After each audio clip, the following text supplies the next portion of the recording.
Welcome to IATAS, and today we're discussing the Emmys. What are they? Who has won them? Let's dive into it. In other videos, I've already covered the Grammys and the Oscars. The Grammys give awards to outstanding work in music, while the Oscars, or the Academy Awards, recognize the best of movies.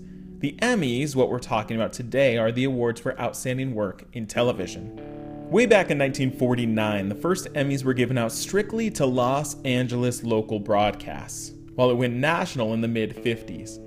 This Los Angeles-based organization was called the Academy of Television Arts and Sciences, though a larger National Academy of Television Arts and Sciences was begun to oversee national and then regional awards underneath it. This is strange, but these two bodies are independent, yet both play a role in the Emmys. They share the copyright and the ownership of the name and logo, yet they each coordinate different awards shows. See, when most people think of the Emmys, they think of what is called the Primetime Emmy Awards, which recognizes shows airing during traditional primetime hours and available to most of the country.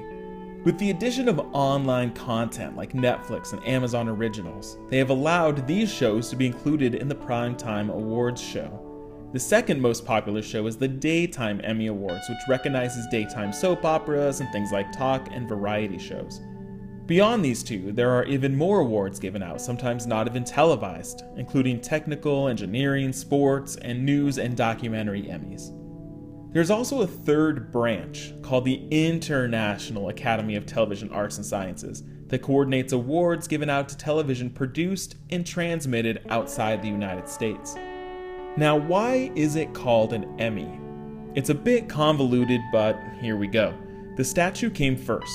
A woman with wings holding something that looks like an atom, a blend of creativity and science. For a name, they began with Emmy, which is a code name for something called an image orthicon tube, which were vital to the cameras they used back in the day. However, when paired with the feminine statue, they decided to change it slightly to Emmy instead. So what is the criteria to win an Emmy? Like I mentioned, they've loosened the rules a bit since the popularity of things like Netflix. However, it's still a steadfast rule that something can only enter one competition. So if your show airs in primetime in some parts of the country, but daytime in others, you can choose which competition to enter. For these national awards, your show must be available to at least 50% of the country. When someone wins in any ceremony, they're all called Emmy winners, not specific to which ceremony or which type of award.